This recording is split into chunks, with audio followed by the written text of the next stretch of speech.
నమస్తే, నేను లక్ష్మణ్. ఆనాడు నర్సాపురం ఎంపీగా ఉన్న రఘురామకృష్ణంరాజు మీద కస్టోడియల్ టార్చర్ పెట్టి చిత్రహింసలు పెట్టిన కేసులో విజయపాల్ అరెస్ట్ అయ్యారు. ఇప్పుడు ప్రకాశం జిల్లా ఎస్పీ దామోదర్ గారు ఒక్కొక్కరు ఆ కేసులో ఇన్వాల్వ్ అయిన ప్రతి ఒక్కరిని పిలిచి విచారించి నిగ్గు తేల్చుతున్నారు. అయితే ఇప్పుడు జీజీహెచ్ వేదికగా అనేక అంశాలు బయటకు వస్తున్నాయి. ఆ రోజు థర్డ్ డిగ్రీ ప్రయోగించారని చెప్పి రఘురామకృష్ణంరాజుగా ఆరోపించి సుప్రీంకోర్టును కూడా అప్రోచ్ అయిన పరిస్థితి అయితే ఉంది. అయితే ఆ క్రమంలో ఆ రిపోర్ట్స్ తారుమారు చేసి అక్కడ ఆయన మీద ఎటువంటి దాడి జరగలేదు, ఎటువంటి థర్డ్ డిగ్రీ ప్రయోగించలేదని చెప్పి అక్కడున్న సూపరింటెండెంట్ గారు ప్రభావతి గారు రిపోర్ట్ ఇచ్చినట్టుగా స్పష్టంగా ఆయన పేర్కోవడం జరిగింది ఆయన ఫిర్యాదులో. అయితే ఆమెను కూడా ఎస్పీ గారు పిలిచినట్టుగా తెలుస్తుంది. మరోవైపు ఆమె కూడా హైకోర్టులో ముందస్తు బెయిల్ కోసం కూడా అప్లై చేసుకున్నట్టుగా తెలుస్తుంది. అయితే మొత్తంగా గుంటూరు జీజీహెచ్ వేదికగా వైసీపీ హయాంలో జరిగిన తప్పుడు రిపోర్ట్స్ ఇప్పుడు సోషల్ మీడియాలో వైరల్గా మారాయి. ఇదే అంశంపైన మనతో మాట్లాడడానికి ప్రముఖ రాజకీయ విశ్లేషకులు అడుసుమల్లి శ్రీనివాసరావు గారు ఉన్నారు. ఆయనతో మాట్లాడే ప్రయత్నం చేద్దాం. సార్ నమస్తే. సార్ నమస్కారం. అడుసుమల్లి గారు, మళ్ళీ RRR యొక్క కేసుని వడివడిగా అడుగులు పడుతున్నట్టు తెలుస్తుంది. మరోవైపు విచారణ కూడా వేగవంతం జరుగుతుంది. విజయపాల్ ఇప్పటికే అరెస్ట్ అయి ఉన్నారు. అందులో కూడా ప్రముఖ పాత్ర అంటే వైద్య రిపోర్ట్స్, మెడికల్ రిపోర్ట్స్ ఇవ్వటంలో పూర్తి స్థాయిలో తప్పుడు తడగ్గా ఇవ్వటం జరిగింది, జరగనట్టు ఇవ్వటం, కాళ్ళమైన గాయాలు, ఒంటిమైన గాయాలు కనిపిస్తున్నా కానీ ఎటువంటి థర్డ్ డిగ్రీ జరగలేదని చెప్పి ఆ మెడికల్ రిపోర్ట్ చూస్తుంటే అసలు చట్టాలు ఏ విధంగా అక్కడ వైలేషన్ జరుగుతున్నాయో క్లియర్గా అర్థమవుతుంది కదా. జస్టిస్ డిలేడ్ ఈజ్ డినైడ్ అంటారు కదా. ఈ న్యాయం జరగడం ఆలస్యమైతే అన్యాయం జరిగినట్టే. ఆయన ఈ పార్టీ ప్రభుత్వం మారిందా, ప్రభుత్వం మారినంతకాలం ఈయన గోడు, ఈయన రోదన అరణ్య రోదన అయిపోయింది. ఎవరికి చెప్పినా పట్టించుకున్న వాళ్ళు లేడు. ఎవరిని నమ్మాలి?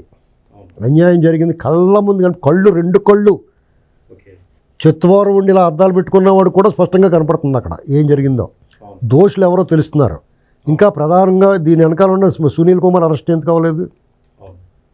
సస్పెండ్ అయ్యాడు అతను, అరెస్ట్ ఎందుకు అవ్వలేదు? లేకపోతే అతను రిటైర్మెంట్ తీసుకున్నాడు ఏంటి? అతని పరిస్థితి ఏంటి?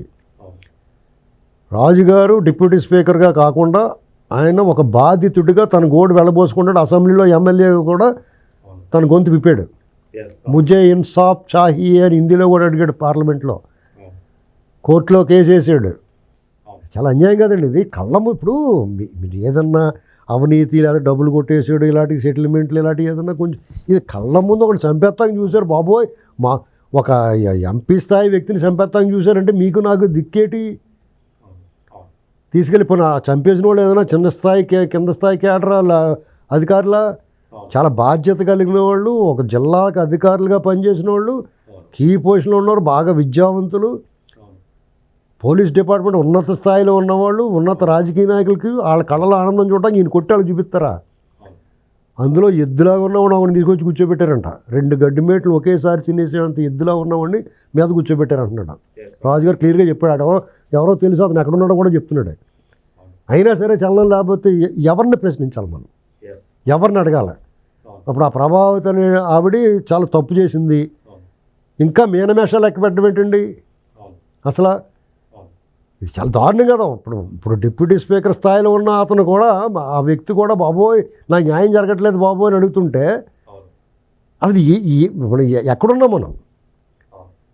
అంటే మీరు ఏమన్నా డబ్బు ఉండి కొంచెం పరపతి ఉండి ఎవరన్నా లేపేసి కూడా మీ తిరగచ్చు అనేటువంటి మెసేజ్ ఇస్తున్నారా? అవును, ఎగ్జాక్ట్ పాయింట్ అండి. ఇంకోటి కూడా అండి, ఎన్నో కేసుల్లో ఇరుక్కొని ఉన్నారు, ఇంకా కేసులు నమోదు అవుతున్నాయి. జగన్మోహన్ రెడ్డి అంత స్వేచ్ఛగా తిరుగుతున్నారు. దీనికి వాళ్ళకి కేసులు ఇప్పుడు పోలీసు వ్యవస్థలో కూడా డిపార్ట్మెంట్ పార్షియాలిటీ చూపిస్తున్నట్టు కనపడుతుంది. ఏమండి, విజయపాల్ను బెయిల్ పెట్టుకో, నువ్వు బెయిల్ వచ్చేదాకా అరెస్ట్ చేయకుండా వదిలేశారు. కోర్టు కూడా అని ఉమ్మేసిన తర్వాత అరెస్ట్ చేయరు. ఇప్పుడు అదే కదా. ఇప్పుడు సునీల్ కుమార్ పరిస్థితి ఏంటి? సిఐడి చీఫ్ కదా. అసలు ఇతను అక్రమంగా నోటీస్ ఇవ్వకుండా ఎత్తుకెళ్ళటమే తప్పు. పైగా కస్టోడియల్ టార్చరు, మిలిటరీ హాస్పిటల్ ధృవీకరించింది. ఆ ప్రభావితులు అప్పుడే సస్పెండ్ చేయాలా? అప్పుడే చేసేయాలి. ఆ రోజు వాళ్ళ ప్రభుత్వంలో సరే సస్పెండ్ చేయాలి. సుప్రీంకోర్టు కూడా వాళ్ళ పైకి కిందకి చూసింది, లెక్కలు వేసుకుంటుంది.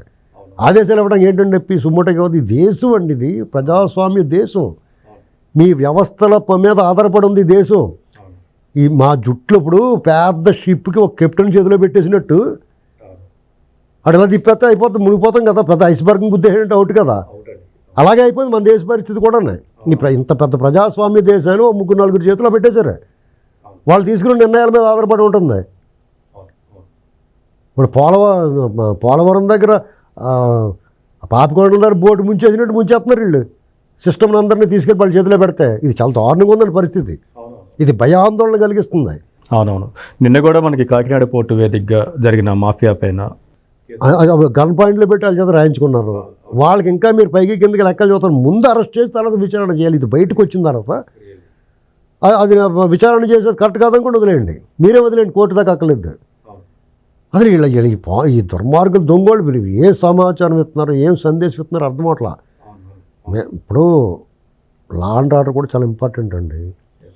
ఇలాంటి వ్యక్తులు సమాజంలో ఉన్నప్పుడు ఇప్పుడు ఎవరు నిజాయితీగా పనిచేయాలన్నప్పుడు చేస్తారు. వీళ్ళు బయట తిరుగుతుంటే వీళ్ళు బెదిరిస్తూ ఉంటారు కదా, వీళ్ళ మీద చర్యలు తీసుకుంటుంటే ధైర్యంగా వస్తారు ముందుకి.